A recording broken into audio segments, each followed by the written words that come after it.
You all are the experts in goal setting, and we are certainly not here to impose any sort of process on you. We want to learn from you. That being said, I also am thinking about how we went through all of the forms and a more formal way that we'll be doing goal setting. Just for the purposes of this setting, it's not going to be quite like, what goal setting will actually be like with students. But it really is an opportunity for you to think about, okay, if this is the coaching cycle, if this is, the APL framework and the SMART goals framework that we're using, it's an opportunity to start to get those juices flowing and thinking about how goal setting will actually look like this fall. And Taylor has graciously volunteered to help me out with this. Oop. Thank you. Thank you. So today you all will make a SMART goal for a teacher, Miss Buwani, who you will all meet shortly. And you're going to practice using the first part of the goal setting form.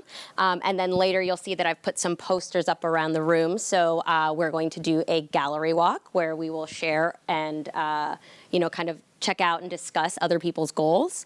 And I really love sharing goals and reflecting on them together because I think that's, again, one of the best ways we can tap into everyone's expertise and then reflect on our own goals and, our strengths and, our areas of growth as goal setters. So we are going to start by reviewing the SMART goals framework pretty quickly, just in case anyone isn't familiar with it or just wants a refresher.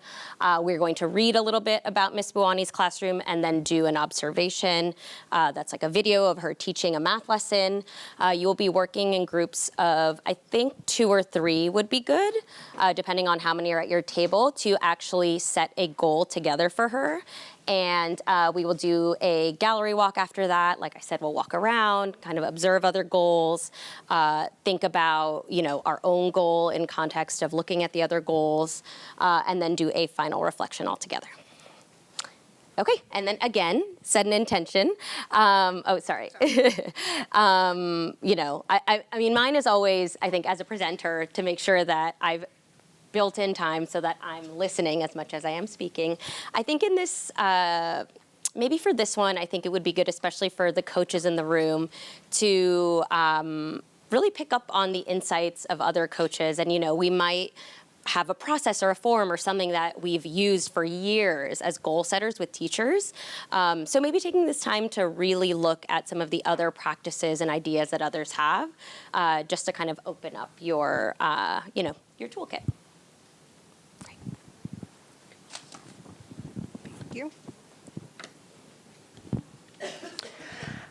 Okay, so the framework that we have decided to focus our goal setting on is with the SMART goal framework. And just kind of to bring your attention to the goal setting form that Kim was talking about. And I think it was helpful when Debbie kind of said the purpose of this. So this is a teacher-facing document. You will be working with this document with teachers, but it is required for our research. So kind of just to set the expectation for this. So it's kind of broken into 3 parts. There's the goal setting form, which we're going to be talking about today. And like Kim said, the goal setting just drives all of our coaching activities. So we need to make sure that we're very clear and practice co-constructing these goals with teachers so that all of our interactions, our relationship is built stronger, our practices, what we're looking for in the classroom, it really all ties into that goal setting. So that's why we're really spending a good amount of time making sure that we understand this, because this will be just a very important start to your relationship with your teacher, but also kind of, as you see, will continue multiple times throughout the year with your teachers. So again, we'll start at the beginning of this form, but there is a reflection piece.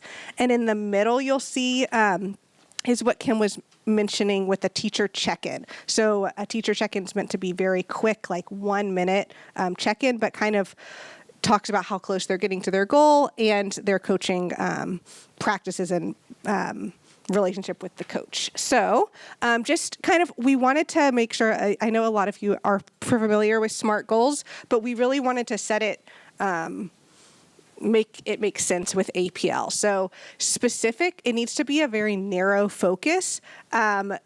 that is targets just one aspect of instruction. So for example, all of the Eureka Math lesson plans have a debrief section. So a goal could be as simple as, in the debrief, I want to work on my open-ended questioning.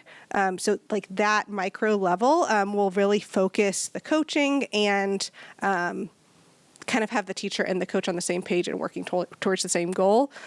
Measurable can measure growth. I think with all of our researchers in here, you guys are going to be experts at this. Attainable, small scale and realistic. We want to have our teachers seeing success over each goal, so making sure that they can attain that goal within a 2-week or a one coaching cycle, which is about 8 weeks. Relevant. So the way we're connecting this to APL, and the reason we're here is connecting these goals to APL pillars, as well as the classroom context. So we talked a lot about that with Debbie saying, we have to really see what's going on in the classroom. That's why we have that initial observation, making sure that we have we're taking in, like, what does the teacher need? What will immediately be helpful for them?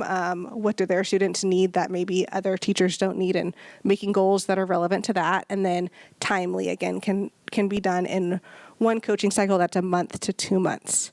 So if you guys want to just think for 1 minute, how will co-creating a SMART goal with your teachers make your coaching more effective?